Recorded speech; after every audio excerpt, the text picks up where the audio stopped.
आज वन रणवीरपुरा जो हमारी कॉन्स्टिट्यूंसी है, ले ऑटोनोमस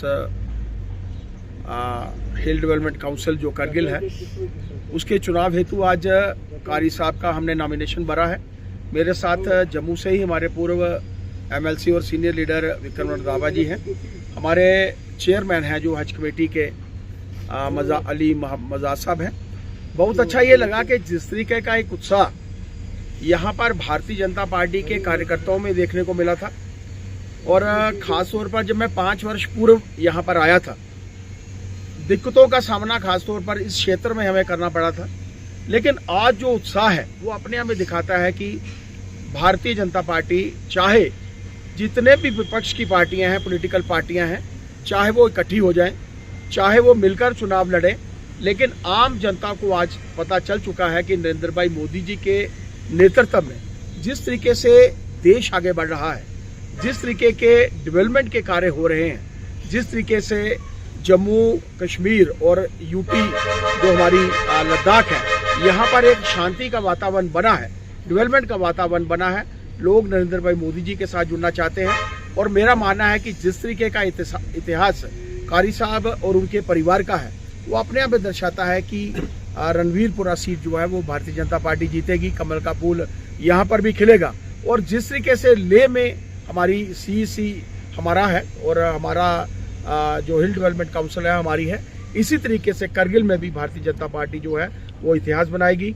जो उत्साह मैं आज आम जनता के बीच में, भारतीय जनता पार्टी के कार्यकर्ताओं के बीच में देख रहा हूँ, सुबह से लेकर हम लोग उनके साथ बातचीत कर रहे हैं, हर एक चाहता है कि 10 तारीख तक, जब तक चुनाव संपन्न नहीं होता, चुनाव पूर्ण नहीं होता, पूरा दिन रात करके हम लोग कारी साहब को जिताएंगे, भारतीय जनता पार्टी को जिताएंगे, नरेंद्र भाई मोदी जी को जिताएंगे। मेरा जो मैनिफेस्टो है वो किसी तरह से द्रास की डेवलपमेंट है, चाहे वो एजुकेशन में हो, चाहे वो बिजनेस में हो, चाहे वो टूरिज्म में हो, या चाहे किसी और चीज़ में हो। मसलन यहाँ की सिटी को खूबसूरत बनाने के लिए, इसको अट्रैक्टिव बनाने के लिए, क्योंकि आपको पता है द्रास जो है नेक्स्ट टू स्विट्जरलैंड है।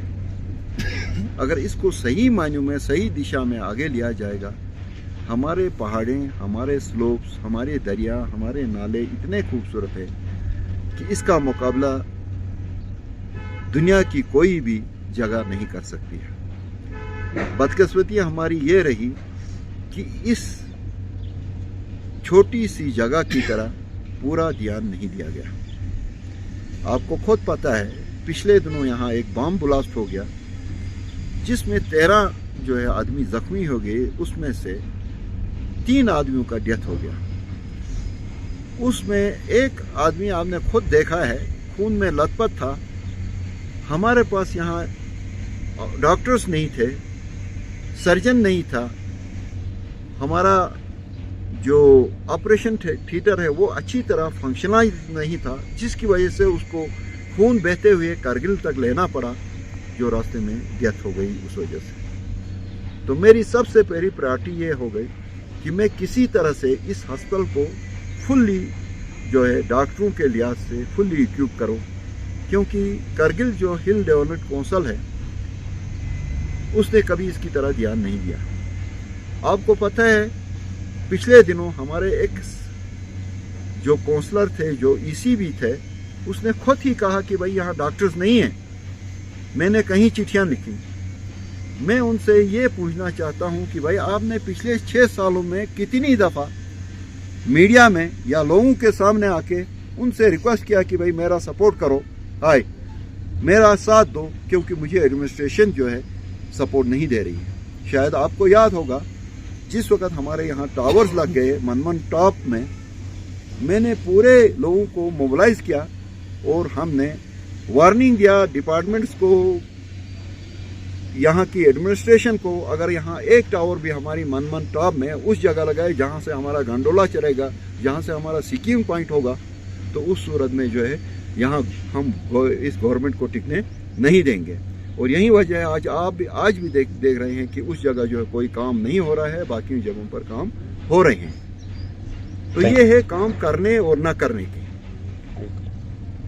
शायद यहाँ ये कहना मुबालगा नहीं होगा, इस हिल कौंसल में इसी साल 72 नर्सों का सिलेक्शन हो गया है। किस तरह हो गया, क्या हो गया, मुझे उससे गरज नहीं है।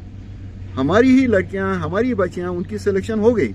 उसमें से एक भी द्रास के लिए नहीं दिया गया, जांस्कर के लिए दिया गया, सांकू के लिए दिया गया, बाकी जगहों के लिए दिया गया।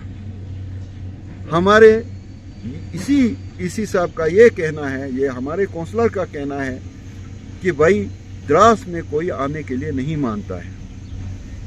अगर द्रास के लिए कोई आने के लिए नहीं मानता है, आप मुझे खुदारा बताओ, क्या ये रंगदुम से भी गया गुजरा है? क्या ये पानीखर से भी गया गुजरा है? क्या ये चिकतन से भी गया गुजरा है? अगर गया गुजरा है तो फिर इसके लिए जहां आप 20,000 रुपये चिकतन के लिए रखते हो, रंगदुम के लिए रखो, यहाँ 1 लाख रखो यार सैलरी डॉक्टर की। डॉक्टरों का अंबार हो जाएगा, क्योंकि हमारे पास इतने डॉक्टर्स बेकार पड़े हुए हैं, वो कहते हैं कि भाई हमें जगह मिले। तो गवर्नमेंट जो है इंटरेस्ट नहीं थी इसको ये करने के लिए। इसीलिए मैं इस उम्मीद से इस पार्टी के सिंबल पर लड़ रहा हूँ, उनके साथ में बैठा हुआ हूँ। मुझे ये पूरा उम्मीद है कि ये मुझे हमारे यहाँ जो हॉस्पिटल्स हैं, जो टेरिफरीज के सेंटर्स हैं, मेडिकल एड सेंटर्स हैं, उनको फुली इक्विप कर सकेंगे। और साथ ही हमारी हायर सेकेंडरीज हैं, हमारे हाई स्कूल्स हैं, आपको खुद पता है, जो हमारे कॉलेज है, उनमें भी स्टाफ हर लिहाज से दे देंगे। रोना तो ये है कि हमारा एसडीएम ऑफिस भी मासिवा ये एक एसडीएम के बाकी स्टाफ से खाली है, ये आपको पता है। तो मैं चाहता हूँ कि किसी तरह से हर लिहाज से इस द्रास को डेवलप करें। मैं चाहता हूँ कि यहाँ जो हमारा गुरेज द्रास रोड है उसको खोल दिया जाए, जिसके बारे में हमने पिछली दफ़ा जब दिल्ली गए थे, हमने अपने होम मिनिस्ट्री में रिक्वेस्ट किया था और उन्होंने आर्मी अथॉरिटीज़ के साथ टेकअप किया। और हमारे गवर्नर साहब ने भी इस बारे में ये करके एक ऑर्डर निकाला गया है। अभी तक इस रोड को चालू नहीं किया गया। हम सोचते हैं कि अगर ये रोड चालू हो जाए, खासकर अमरनाथ के दिनों जिस वक्त हमारे सोनमर्ग में काफ़ी मूवमेंट्स का रेस्ट्रिक्शंस होता है, टूरिज़्म जो है हमारी इस साइड से चलेगी, जिससे हमारा पूरा इलाका, यानी इस साइड का मतलब हो गया क्या कहते हैं, वाया गुरेज चलेगा, तो हमारे लोगों का फ़ायदा होगा, हमारे पूरी यूटी का फ़ायदा होगा। तो इस तरह से हमारी एक ये प्लान है। हमारे एमपी साहब ने हमारी डिमांड पर, हमारी रिक्वेस्ट पर floor of the house parliament में रिपीटेडली डिमांड किया है कि द्रास को जो है एक डिस्ट्रिक्ट का दर्जा दे दो, क्योंकि ये सबसे पुराना जो है नायाबत है, ये सबसे पुराना नायाबत है। इसलिए टोपोग्राफी के लिहाज से जिस तरह से हिंदुस्तान का चेहरा कश्मीर हुआ करता था, यूटी लद्दाख का चेहरा द्रास हुआ करता है, तो जब चेहरा ही खूबसूरत नहीं होगा तो उसके जिस्म के कपड़ों से कुछ नहीं बनेगा। आप पहले इसको जो है डिस्ट्रिक्ट का दर्जा दे दो, ताकि हम इसके एक एक कोने को डेवलप कर सकें। मेरी डिमांड आज भी है, उस वक्त भी रहेगी कि भाई इसको किसी तरह से डिस्ट्रिक्ट का दर्जा इंशाल्लाह हम दिलाएंगे। और हमें पूरी उम्मीद है हमारे प्राइम मिनिस्टर ऑफ इंडिया से और हमारे साथियों से कि ये सब मिलकर हमारे लिए ये कोशिश करके यहाँ डिस्ट्रिक्ट का दर्जा दिलवाएंगे। थैंक यू सर, बहुत बहुत शुक्रिया। LAHDC करगिल का ये 5वें चुनाव का बिगुल बज चुका है, वो आज हमने इसकी शुभारंभ किया है। ये 1 नंबर सीट है रणबीरपुरा, और आज फयाज अहमद कारी साहब का हमने हमारे पूर्व मंत्री पूर्व अध्यक्ष सत शर्मा जी के साथ नॉमिनेशन पर्चा भरा है। और यकीनी तौर पर श्रीमती जगत नड्डा जी की अध्यक्षता में भारतीय जनता पार्टी हर चुनाव को गंभीरता से लेती है। आप इसी से अनुमान लगा सकते हैं कि जम्मू कश्मीर से भी वरिष्ठ नेताओं को यहाँ के चुनाव की देखरेख के लिए, यहाँ के कार्यकर्ताओं के उत्साह को बढ़ाने के लिए, क्योंकि हम पहले एक होते थे, अब हमारी लद्दाख ड्यूटी अलग है और जम्मू कश्मीर ड्यूटी अलग है, लेकिन हमारा संगठनात्मक ढांचा कितना मजबूत रहता है, अब इसी से अनुमान लगा सकते हैं कि हमारे हर सीनियर कार्यकर्ता को यहाँ के एक एक सीट के ऊपर शिद्दत के साथ काम करके कार्यकर्ताओं का उत्साह बढ़ाना है। क्योंकि आदरणीय प्रधानमंत्री जी की सोच है सबका साथ सबका विकास, और ये विकास जो है यकीनी तौर पर आज करगिल के लोग महसूस कर रहे हैं कि अगर यहाँ पर भी लेह की तरह डबल इंजन की सरकार होती तो आज शायद करगिल का नक्शा पहले से बदल चुका होता। द्रास हमारे इस यूटी की एक शुरुआत है, एक एंट्रेंस पॉइंट है, टूरिज्म का एक बहुत बड़ा हब बन सकता है। और यकीनी तौर पे मैं कह सकता हूं कि भारतीय जनता पार्टी का चुना हुआ नुमाइंदा जो है हिल काउंसिल के अंदर और अपने सांसद के माध्यम से इस बात को ठीक जगह के पहुंचाएगा, ताकि द्रास जो है ऑलरेडी जो दुनिया के नक्शे पे एक बेहतरीन स्थान पा चुका है, तो डेवलपमेंट के पॉइंट ऑफ व्यू से, टूरिज्म के पॉइंट ऑफ व्यू से द्रास रणबीरपुरा को एक अच्छा स्थान मिले, ऐसा प्रयास हमारे कैंडिडेट का रहेगा। अलबत्ता चुनाव का बिगुल बज चुका है, आप देखेंगे लगातार मोमेंटम कार्यकर्ताओं का बड़ा रहेगा और 10 तारीख को बेहतरीन तरीके से पोलिंग होगी और 14 तारीख को मैं आपको यकीन दिला दूं कि करगिल हिल डेवलपमेंट काउंसिल के अंदर कमल इतने खिलेंगे कि बिना कमल के यहाँ पर गठन नहीं हो पाएगा और सीईसी जो है वो भारतीय जनता पार्टी का ही बनेगा। Thank you. बिस्मिल्लाहिर्रहमानिर्रहीम। देखिए, सबसे पहले तो हमारे गेटवे ऑफ लद्दाख के हमारे इलाक़े द्रास, जिसको एक अलग सा मुकाम है, पूरी दुनिया भर में एक द्रास एक अलग मुकाम रखता है।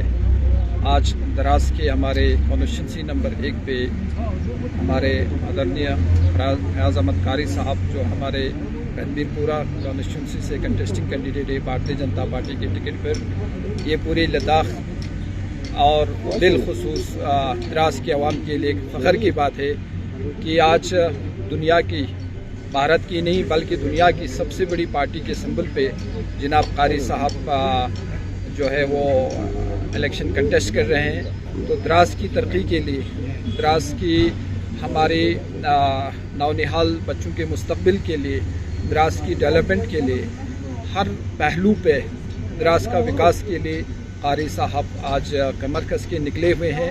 तो इन सारे जो डेवलपमेंट के काम जो है, आज एशिया की सबसे बड़ी लॉन्गेस्ट टनल जो है वो हमारी द्रास के मिनमर्ग में बन रही है।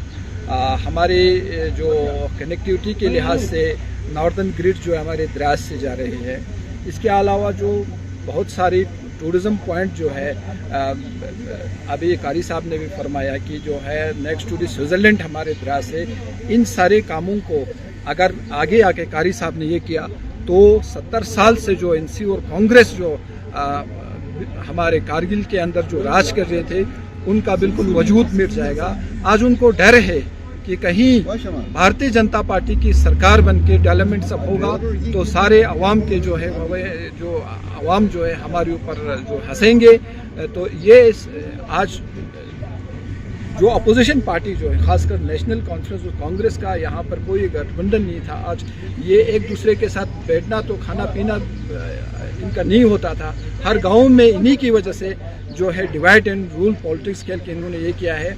तो ये सरासर द्रास की तरक्की को रोकने के लिए, द्रास के विकास को रोकने के लिए, जोजिला टनल की काम को रोकने के लिए, द्रास की डेवलपमेंट और टूरिज्म पॉइंट ऑफ व्यू से, और साथ ही साथ जो हमारे द्रास के नौजवानों का जो आज एक एम्प्लॉयमेंट यहाँ पर टूरिज्म सेक्टर से बढ़ रहे, इन सब को रोकने के लिए एक षड्यंत्र जो अपोजिशन पार्टी की ओर से चल रही है। तो मेरी मोदबाना गुजारिश है पूरी द्रास की आवाम से, इन सब को बिल्कुल ख़त्म करके भारतीय जनता पार्टी के सिंबल पे आने वाले 10 तारीख को भारी अक्सरियत से मत डाल के फयाज कारी साहब को जिताएं और पूरी सेंट्रल से हमारे जनाब नरेंद्र मोदी जी के नेतृत्व वाली सरकार से शाना बशाना चल के द्रास जो है पूरी दुनिया में एक मॉडल बना के देंगे। ये भारतीय जनता पार्टी का वादा है और पूरी द्रास की आवाम से मोदबाना गुजारिश भी हम करेंगे कि आने वाले 10 तारीख को कमल के बटन पे अपना कीमती वोट जो है वो डाल के फयाज अहमद कारी साहब को भारी अक्सरियत से जिताएं।